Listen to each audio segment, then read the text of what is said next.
Hello friends, welcome to test temptation Gujarati. આજે હું તમારા માટે લઈને આવી છું લેફ્ટ ઓવર બ્રેડમાંથી, એટલે કે બ્રેડમાંથી એક સરસ મજાનો એવો નાસ્તો જેને લીધા પછી કોઈ નહીં કહી શકે કે તમે બ્રેડમાંથી બનાવ્યા છે. તો ચાલો રેસીપી શરૂ કરીએ. પસંદ આવે તો લાઇક, શેર અને કમેન્ટ્સ કરવાનું ન ભૂલતા. તો વિડીયોની શરૂઆતમાં જેમ મેં જણાવ્યું કે આપણા પાસે સ્લાઇસ બ્રેડ બચી જતા હોય તો એનું શું કરું, તો હું તો જો આટલો મોટો ડબ્બો ભરીને બ્રેડ ક્રમ્સ બનાવીને જ રાખી દઉં છું. આ બ્રેડ ક્રમ્સ 1 મહિના સુધી સ્ટોર થઈ જાય છે ફ્રીજમાં, અને જ્યારે પણ કોઈ રેસીપીમાં જરૂર હોય ત્યારે તમે આનો ઉપયોગ કરી શકો છો. પણ હવે એક ટાઈમ પછી આટલા બધા બ્રેડ ક્રમ્સનું કરવું શું? તો ચાલો આજે આનો જ ઉપયોગ કરીને આપણે રેસીપી બનાવી લઈએ. જેના માટે મેં અહીંયા આગળ એકદમ ઓછી ક્વોન્ટિટીનું બનાવ્યું છે, અને એમાં આપણે સૌથી પહેલાં લઈશું બાફેલા બટેટા. તો અહીંયા આગળ મેં એક જ નંગ બાફેલું બટેટું લીધું હતું, મીડિયમ સાઇઝનું, જેને અમે હવે આપણે મેશ કરી લઈશું. છાલ ઉતારી લીધી છે.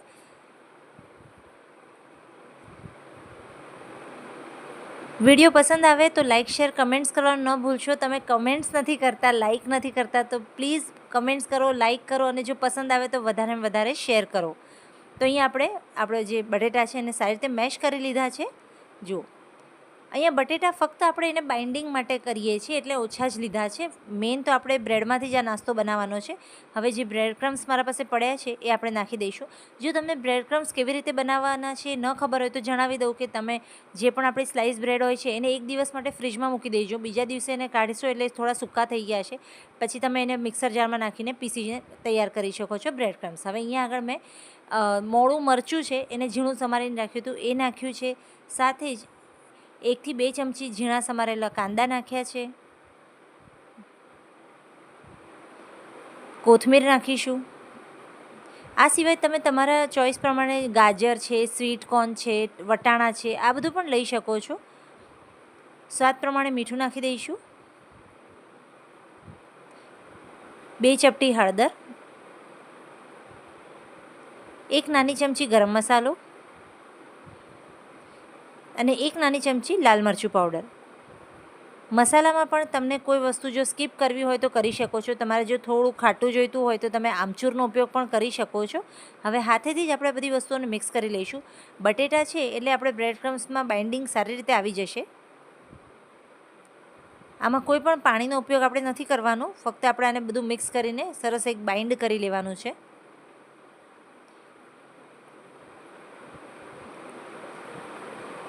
હવે તમે ચાહો તો આને 5 મિનિટ માટે રેસ્ટ આપી શકો છો, અથવા તરત પણ બનાવી શકો છો. તો આપણે અહીંયા તરત જ બનાવી લઈશું. હવે આ રીતે તમે બોલ્સ પણ બનાવી શકો છો, મારા જેમ ટિક્કીનો શેપ પણ આપી શકો છો, અથવા તમને જે પણ શેપ પસંદ હોય એ આપી શકો છો. તો આરામથી આની ટિક્કીઓ વળી જાય છે.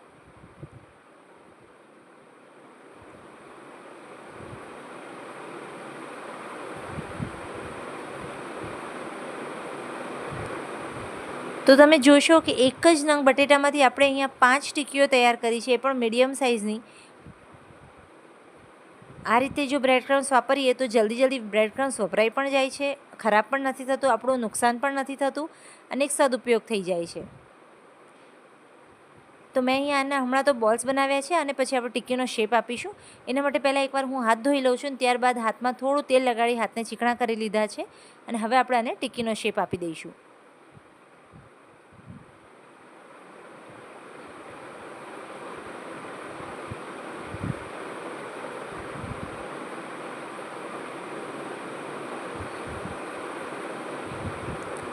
તો આપણે અહીંયા બધી જ ટિક્કીઓને શેપ આપી દીધો છે. હવે તમે ચાહો તો બહારથી પણ આને બ્રેડ ક્રમ્સમાં કોટ કરી શકો છો, જો તમારે એક્સ્ટ્રા ક્રિસ્પી જોઈતું હોય તો. પણ હું અહીંયા આગળ આના માટે એક સ્લરી તૈયાર કરીશ, જેમાં હું મેંદાનો ઉપયોગ કરી રહી છું. અહીંયા આગળ 2 ચમચી આપણે મેંદો લઈશું. તમે આની જગ્યાએ ઘઉંનો લોટ, ચોખાનો લોટ કે કોર્નફ્લોર પણ લઈ શકો છો. આ ફક્ત આપણે કોટિંગ એટલા માટે કરીએ છીએ કારણ કે આપણે બ્રેડ ક્રમ્સમાંથી, એટલે કે બ્રેડમાંથી ને બટેકામાંથી આ નાસ્તો બનાવીએ છીએ.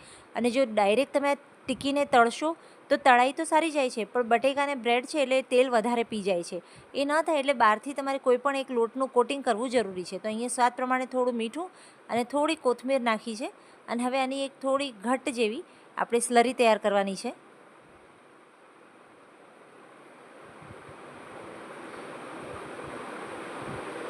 મેંદો મેં એટલા માટે લીધો છે કે મેંદાથી બહાર આપણે એક પતલું લેયર કરીશું તો એક થોડું ક્રિસ્પીનેસ પણ આવી જશે.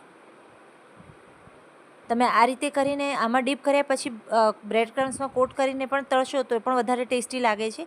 અને આજે હું તો પ્લેન જ આના અંદર ડીપ કરી તરત જ તળવાની છું.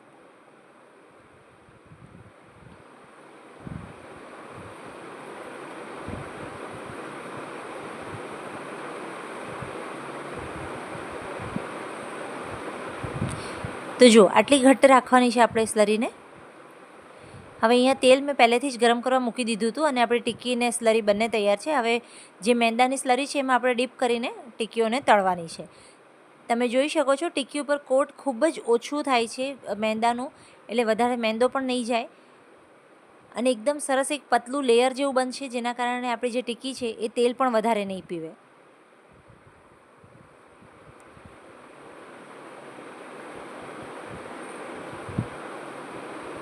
હવે આને તરત જ પલટી નથી કરવાના, 1-8 મિનિટ માટે લો ફ્લેમ પર આને ચડવા દેવાના છે, જેથી કરીને અંદર સુધી ચડી જાય. આમ તો આપણી બંને વસ્તુ ચઢેલી જ છે, પણ સરસ એક અંદર સુધી બરાબર થાય અને ત્યાર પછી એનું જરા કોટિંગ આવી જાય ત્યારે જ એને પલટી કરજો.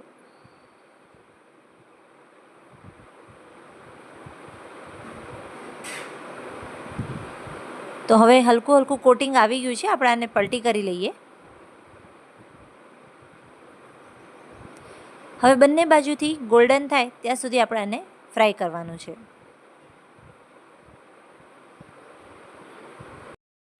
તો બંને સાઈડથી સરસ ગોલ્ડન થઈ ગયા છે. હવે આપણે આને તેલમાંથી કાઢી લઈએ. જુઓ, જોઈને કહી ન શકે ને કોઈ કે આ તમે બ્રેડમાંથી બનાવ્યા છે. ઘરે જો મહેમાન આવી ગયા હોય, અચાનકથી નાસ્તો બનાવવો પડે એમ હોય, કે સવારે બાળકોને ટિફિનમાં આપવાની ટેન્શન હોય, તો આજ પછી આ બધી જ ટેન્શન ખતમ. તમે આ નાસ્તો ચોક્કસથી સેવ કરીને રાખજો અને ચોક્કસથી ટ્રાય કરજો અને મને કમેન્ટ્સ કરીને જણાવજો કે તમને તમારા ફેમિલી મેમ્બર્સને કેવો લાગ્યો. બધી જ ટિક્કીને આપણે તેલમાંથી કાઢી લઈએ.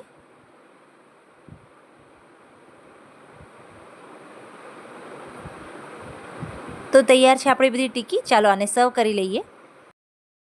તો તૈયાર છે આપણા બ્રેડમાંથી એક સરસ મજાનો નાસ્તો. આઈ હોપ આજની આ રેસીપી તમને પસંદ આવી હશે. પસંદ આવી હોય તો લાઇક, શેર, કમેન્ટ્સ કરવાનું ન ભૂલતા. અને અત્યારે મેં ટમેટો સોસ સાથે સર્વ કર્યું છે. તમે ચાહો તો ચા સાથે પણ આને લઈ શકો છો. આજની આ રેસીપી તમને પસંદ આવે તો ચોક્કસથી પ્લીઝ લાઇક કરવાનું ન ભૂલતા, કમેન્ટ્સ કરવાનું ન ભૂલતા અને શેર કરવાનું ન ભૂલતા. મળી આવી જ કોઈ નવી રેસીપી સાથે, નવી વાનગીઓ સાથે. ત્યાં સુધી આવજો.